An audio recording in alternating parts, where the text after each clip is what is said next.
Hi, How are you? I'm okay, thanks. How are you? I'm good too. Thank you so much for joining in. You're welcome. No, it's nice to be here. The next 30 minutes are all yours, Dr. Joy. Okay, have you had lots of people this morning? Yep. That's nice. Okay, so I'll just begin now. Yeah, sure. It's all yours. Great. Okay, so hello everybody. My name is Joey Weber. I am a meditation teacher. I was kindly invited to do a talk today. It's a little bit different in that I'm not going to do any practical yoga with you. I've never been so good at that actually. So that's why it's so nice to see all the other instructors. So my talk is going to be about the mind, and really I'm doing the mind-body connection, because I think often this is something that is not overlooked, but you know, when we do all these physical contortions with our bodies, it's very valuable to also have a strong sense of presence and awareness of the moment as it unfolds on a moment-to-moment basis. And this is something that is, unless trained, it's actually quite difficult to do, unless we train ourselves in presence, in navigating to the now or the here and now. Often, without doing that, often we can experience quite a lot of distractions. So this can be mental distractions. You know, how many thoughts do we have every day? And when we are listening to someone give us advice, this, you know, we can start thinking about what they've said, or whether the tone of voice was what we liked, or trying to understand the move to do. We can sometimes get a little bit distracted, and especially if we're in our own homes too, you know, with all the, I don't know, parents, carers, children, husbands, cats everywhere. It can be quite a distracting. So it's up to us to come back to this present moment. And it sounds quite an abstract term, the present moment, but really it's simple but not simple. It's like it's completely different until you find it and you find some form of awareness, and then it's so subtle it's almost non-noticeable, and then very quickly the mind will go again. So the mindfulness, the attention to, or the relation to the thought, the relation to the distraction, your ability to remain grounded and present is a very valuable lifelong skill. And I often describe it as, you know, being underwater.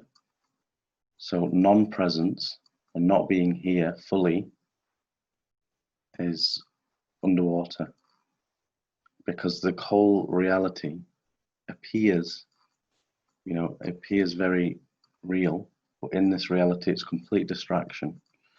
You know, there might be fish, there might be all kinds of things going on underwater. But with awareness, it's like we're going from submergence to emerging.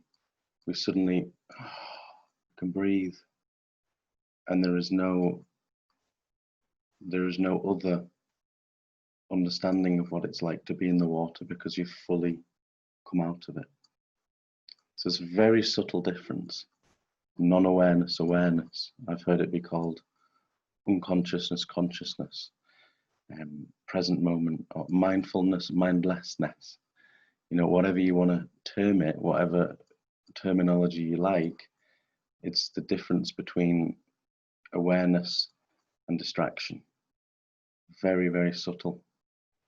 And if not trained in present moment, and if not trained in mindfulness, then hard to achieve.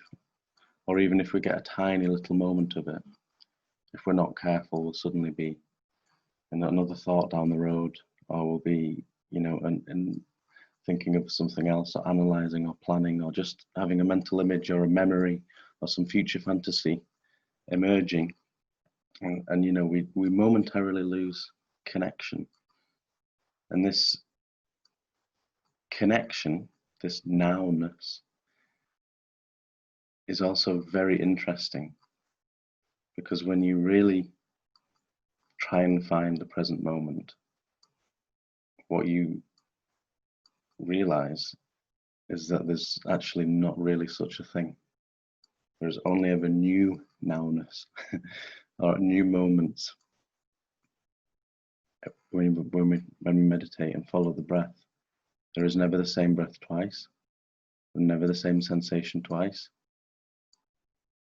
When our minds are distracted, it's never the same thought at the exact same time, in the exact same way. It's constant evolving. So we are, in essence, just more and more new nowness of being. We are very much being. So of course, you know, when we are doing yoga practice and we are moving the body, bending, stretching, we do pay lots of attention to the breath, but it's also useful to come out of yoga to stabilize the mind, or maybe before you start practices, stabilize the mind. Because then when you do yoga, when you do these movements with your body, it will be a lot nicer experience and a more profound practice. You know, yoga is a spiritual practice at the end of the day. And so we are connecting with something beyond us. It's just an isness. So I don't know if you've ever been aware, but if you try yoga and you are distracted, the body is very, very tense, or it gets more tense. But somehow, if you're fully grounded, fully in the now, in the moment, then everything feels more supple, and you can stretch that little bit further. You can, you know, it just feels nicer. The whole experience is a bit more soothing and healing, because we're healing our bodies when we do these practices. When we physically move in the moment, it's a sense of healing. When we meditate, when we're being mindful, we're also healing. You know, it's a bit of a crisis in the world often, and also there could be a crisis in here. So it's our kind of responsibility, if you like, to at least put ourselves in the best position possible to remain grounded, calm, with the, you know, wish to also help others. So that was my little introduction really to presence and the value of presence, and the non-awareness to awareness component. And so the more we do meditation, and I'll guide you on a 15-20 minute meditation now, trying to navigate our way to presence. The more we do it, I think the easier it'll be for us to kind of drop into awareness. So dropping into awareness with our bodies when we perform yoga.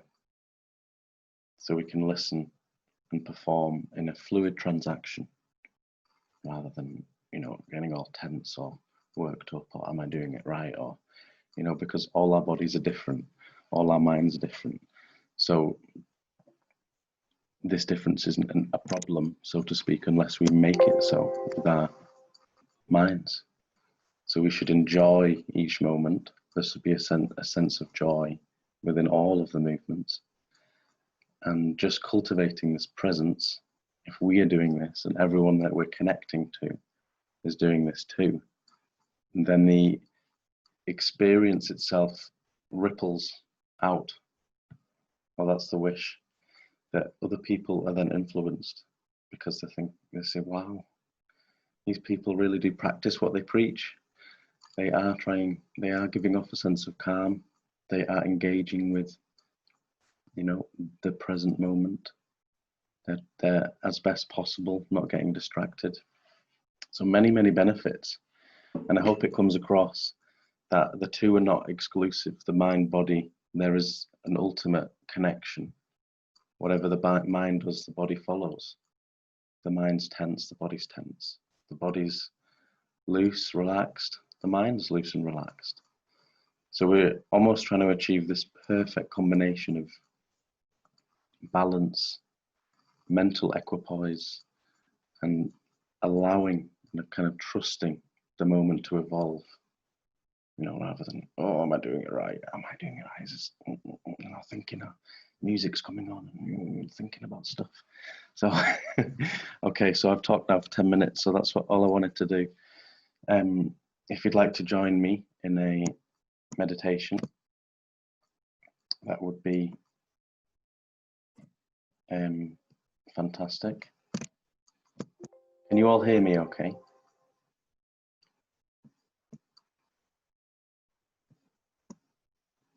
Because I have a message on there saying can't hear you. 803. I'm just going to say can you.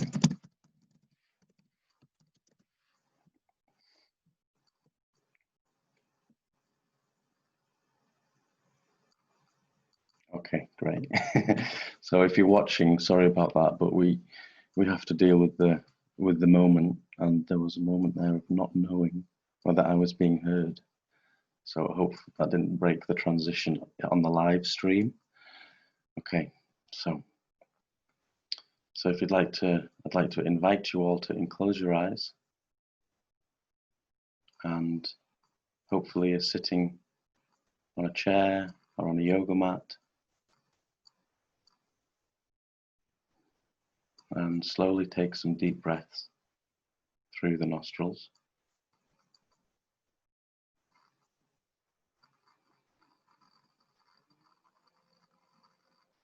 Body posture should be relaxed with a straight back.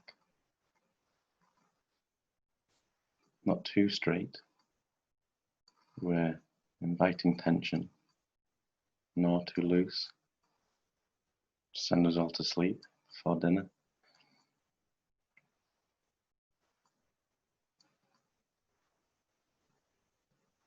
Dignified posture. And we're simply inhaling through our nose and exhaling out of our nose.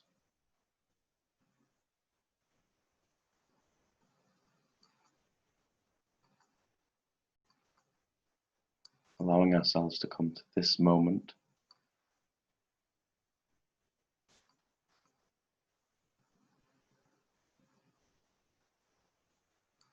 And we're using the breath cycles in our nostrils to anchor us in the now.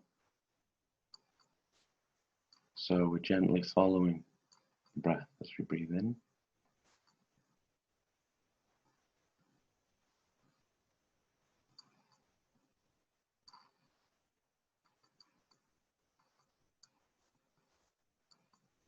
Maybe observing any subtle sensations on the nostrils as we inhale. Maybe a cool dryness. And then noticing how this maybe changes as we exhale into a warm, moister sensation.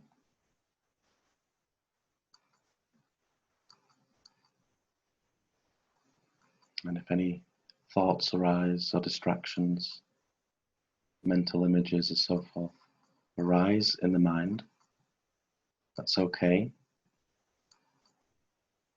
Let's see if we can, with a caring nature, just gently escort our attention back to our breathing.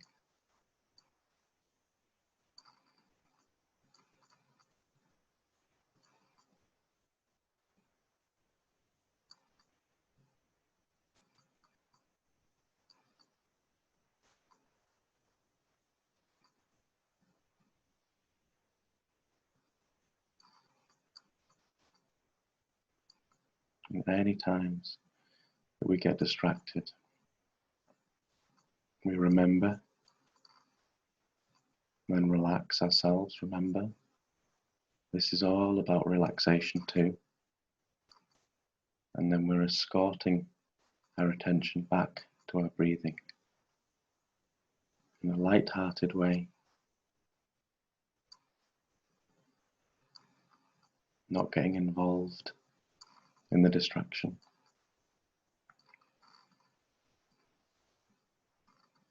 There's no such thing as a good thought or a bad thought. It's just thought.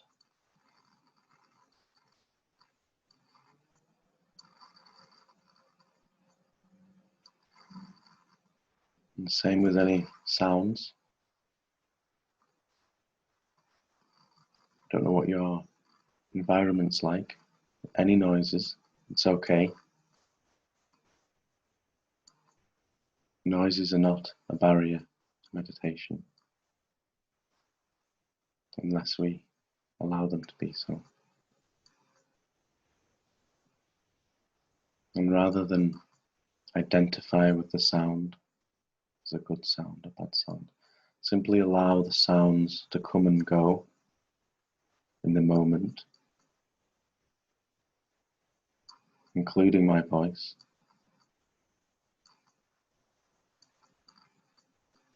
I don't try to listen, because this will happen naturally.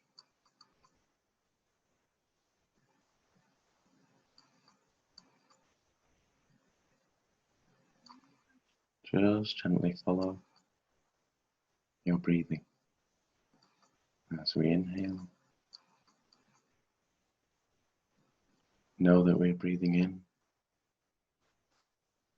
and as we exhale, know that we're breathing out. Not trying to control our breathing in any way.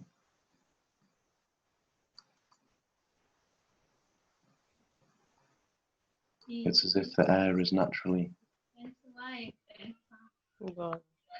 in and then coming out. So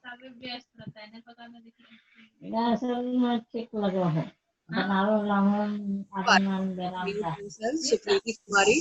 So Preeti Kumari.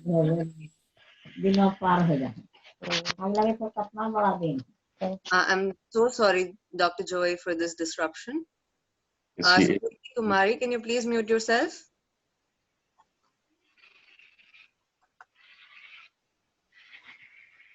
It still hasn't happened. I'm sorry, it'll just take a minute more. Don't worry, it's all useful. Hopefully you can still remain in breathing and observe how the mind reacted to the interruption. Observe how quickly the mind started, what's this? Who's that? What are they saying? This is awkward. Quickly started to identify and label the distraction.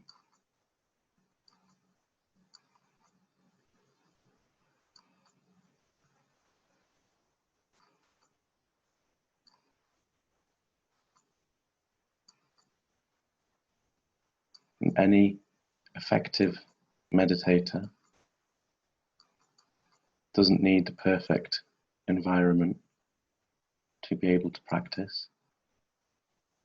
The environment as it is the practice.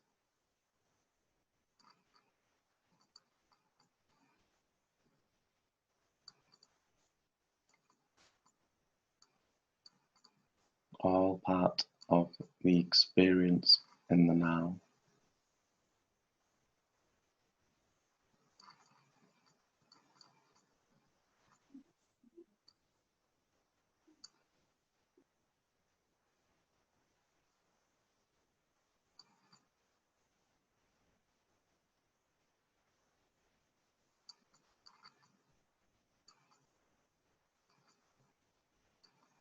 Gently following our breath as we inhale. See if we can really become in tune with the full breath cycle as it falls in our nose and then as it falls back out.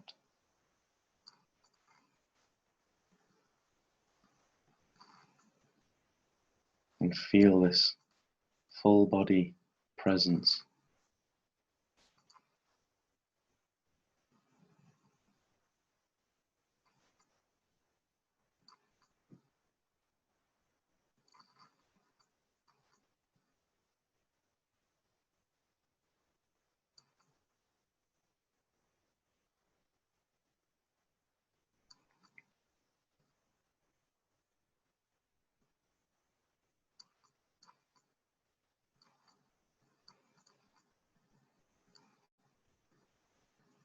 the space in which the thought is released, or when you let go, is awareness. Awareness of the thought, of the distraction, is meditation.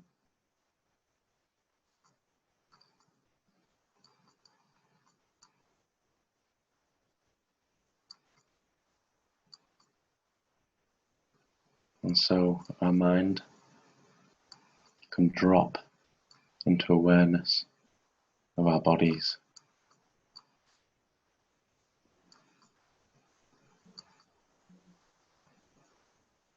The way our feet come into contact with the ground, the air on our skin.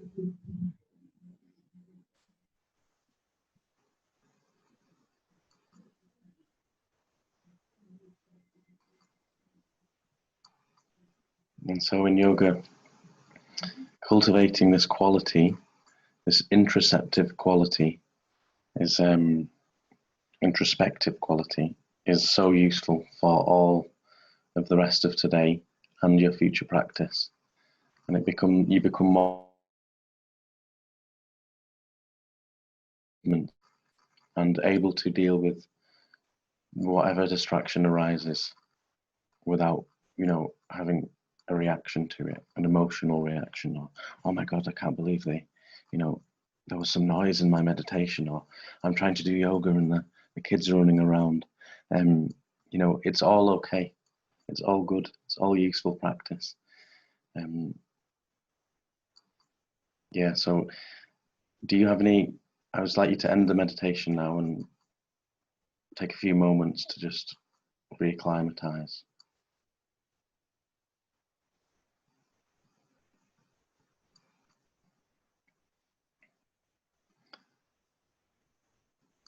So, does anyone have any questions?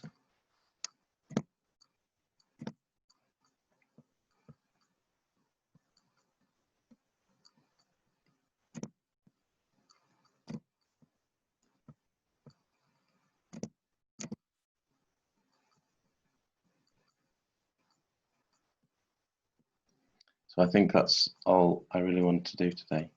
It's just connect the mind to the body. It's often we get so just concentrated on one or the other as if they are separate, but there's no distinction. It's all one kind of package, and with care we can deal with this package nicely in a nice way, and then we'll have much more relaxation, much more benefits, and we'll enjoy it more. And if we enjoy it more, we'll want to come back. We won't think, oh, I've got to do my yoga, it's a thing I have to tick off the list, or part of my well-being, I have to meditate. It changes that, because it becomes an enjoyment activity that without it there's a sense of loss. So this is really embodying practice into our lives. Too often there's separation, or in the busy distracted life, you tick it off, 5 minutes here, I've done it, 10 minutes there, I've done it. But we should want to be doing this for ourselves because it feels nice, and then also we notice how we are with others afterwards, and that way we'll only ever practice more and more. So thank you for inviting me.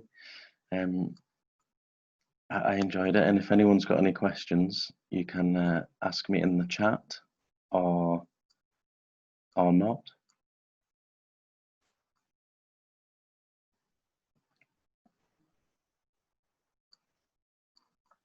Well, I think people are still reacclimatizing.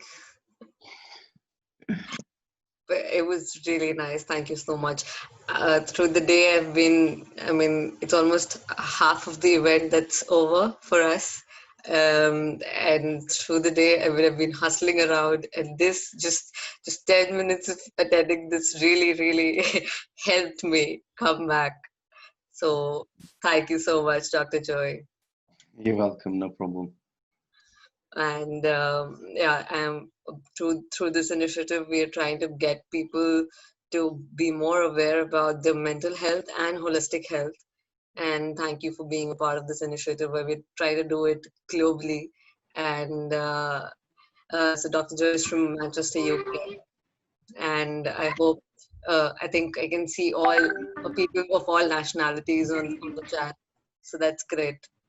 And another thing, you can visit our website, www.yogaday.co, and see the remaining schedule for our day if you would like to attend any other event. And you can also reach out to us writing with your feedback, etc. And for the fundraiser, we've arranged for a fundraiser for people who lost their homes due to Nisarg cyclone. So if you want to contribute anything, it'll be great. It'll be a great initiative too. Thank you so much. Great, thank you. Good luck with the rest of it. I'll try and attend some. Yeah. Sure, Right. looking forward. Thanks.